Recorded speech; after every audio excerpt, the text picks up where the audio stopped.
Bismillahirrahmanirrahim. Assalamualaikum warahmatullahi wabarakatuh. Innal hamdalillah nahmaduhu wa nasta'inuhu wa nastaghfiruh. Wa na'udzubillahi min syururi anfusina wa min sayyiati a'malina. May yahdihillahu fala mudhillalah wa may yudlil fala hadiyalah. Asyhadu an la ilaha illallah wahdahu la syarikalah wa asyhadu anna Muhammadan abduhu wa rasuluh. Allahumma shalli wa sallim wa barik ala sayyidina Muhammadin wa ala alihi wa sahbihi ajmain. Amma ba'du. Alhamdulillah, hari ini kita berjumpa lagi di program Jumroh. Ya. Segala puji bagi Allah yang telah memberikan nikmat sehat, baik nikmat jasmani, sehat jasmani dan rohani, sehingga kita dapat bertemu kembali di dalam program ini. Salawat dan salam tak luput kita curahkan kepada junjungan Nabi kita, Nabi Muhammad SAW. Semoga kita semua mendapatkan syafaatnya di akhir zaman kelak. Saya hari ini akan menceritakan tentang kisah Imam Hambali serta seorang pedagang roti. Imam Hambali adalah ulama besar, pendiri mazhab Hambali, murid dari Imam Syafi'i. Dia punya kisah menarik dengan seorang penjual roti. Di masa akhir hidupnya beliau bercerita kepada muridnya, suatu ketika saya tidak tahu kenapa sekali ingin pergi ke Bashrah di Irak. Padahal saya untuk bertujuan ke sana tidak ada keinginan bertemu dengan seseorang ataupun ada hajat tertentu. Akhirnya Imam Hambali yang kelahiran dari kota Baghdad tahun 164 Hijriah itu berangkat menuju Bashrah. Dalam manaqibnya beliau bercerita kepada murid-muridnya, pas tiba di sana, Imam Hambali tiba di kota Bashrah itu pada pas waktu Isya. Saya setiba di sana, saya langsung melakukan sholat Isya berjamaah. Setelah saya melakukan sholat Isya berjamaah, Imam Hambali merasa hatinya tenang. Kemudian Imam Hambali karena kecapean, dia ingin beristirahat di dalam masjid itu. Tiba-tiba pas Imam Hambali sedang istirahat, mendekatlah seorang marbot masjid yang dimana Imam Hambali beristirahat tersebut. Imam Hambali ditegur oleh marbot tersebut, "Ya Syekh, janganlah engkau beristirahat tidur di dalam masjid ini." Lalu Imam Hambali diseret keluar dari dalam masjid, keluar halaman masjid. Karena saking lelahnya, Imam Hambali kembali beristirahat di depan teras masjid yang tadi tempat Imam Hambali sholat itu tadi. Nah, Imam Hambali kembali ditegur lagi oleh marbot yang tadi menegurnya. Marbot itu berbicara lagi, "Ya Syekh, Anda tidak boleh tidur di dalam masjid, tidak boleh tidur beristirahat di teras, maka silakan pergi untuk di luar masjid."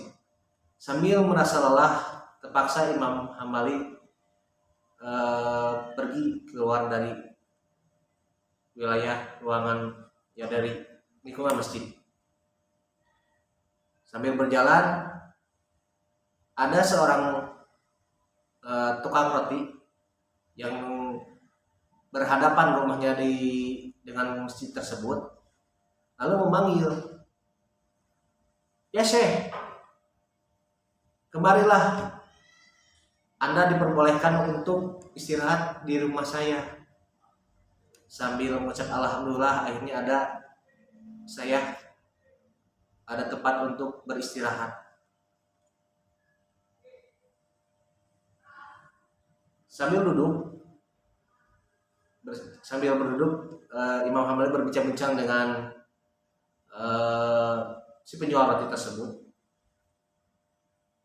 Ketika Imam Hambali berhenti mengobrol, ada satu buah kejadiannya yang mungkin membuat Imam Hambali terpukau. Saat ketika tidak diajak ngobrol, si tukang roti itu sambil mengadon adonan roti, dia yang dilakukannya adalah mengucap istighfar sebanyak-banyaknya. Dia sambil memecahkan telur ke adonannya, dia sambil mengucapkan istighfar. Dia mencampurkan gandum ke rotinya, dia sambil mengucap istighfar. Imam Hambali sangat terpukau dengan amalan si tukang roti tersebut. Sambil Imam Hambali bertanya, "Apa dari hasil perbuatanmu ini?" Tukang roti itu pun menjawab, "Tidak ada hajat yang saya minta kecuali semuanya dikabulkan oleh Allah Subhanahu wa taala." Lalu orang itu melanjutkan, si penjual roti itu pun melanjutkan, "Semua yang dikabulkan Allah kecuali satu yang belum Allah kabulkan untukku. Masih satu yang belum ada Allah kasih, yaitu adalah saya penasaran ingin bertemu dengan Imam Ahmad bin Hambali." Kata orang itu, "Saya meminta kepada Allah supaya dipertemukan kepada Imam Ahmad," kata orang itu. Mendengar itu, seketika Imam Hambali langsung bertakbir, "Allahu Akbar. Allah telah mendatangkan saya jauh-jauh dari Baghdad ke Bashrah, bahkan sampai didorong-dorong oleh marbot supaya saya dipertemukan oleh Anda kepada Anda, saudaraku. Karena ternyata berkat istighfarmu saya bisa bertemu dengan Anda." Penjual roti itu pun betapa beranjak seraya memuji kebesaran Allah. Dia tidak menyangka kalau orang tua yang diajak menginap di tempatnya adalah seorang ulama besar yang sangat dirindukannya dan sangat ingin dijumpainya. Demikian kisah Imam Ahmad bin Hambali dan istighfarnya seorang tukang roti yang penuh hikmah. Rasulullah SAW pernah bersabda, "Barang siapa yang menjaga atau mendawamkan istighfar, maka Allah akan menjadikan jalan keluar baginya dari semua masalah dan Allah akan berikan rezeki dari jalan yang tidak disangka-sangka." Hikmah dari kisah Imam Hambali beserta istighfarnya seorang pedagang roti adalah kita harus memperbanyak istighfar, karena dengan memperbanyak istighfar adalah penggugur dosa kita. Dan hikmah dari dan buahnya dari membaca istighfar adalah kita mendapatkan rahmat pertolongan Allah. Mungkin itu saja yang Bapak sampaikan. Jangan lupa jaga protokol kesehatannya dan jaga kesehatan kalian dengan memakan asupan-asupan yang bergizi, dan jangan lupa makan makanan yang mengandung vitamin. Ya. Selalu olahraga, dan mungkin itu saja dari Bapak. Sekian. Wassalamualaikum warahmatullahi wabarakatuh.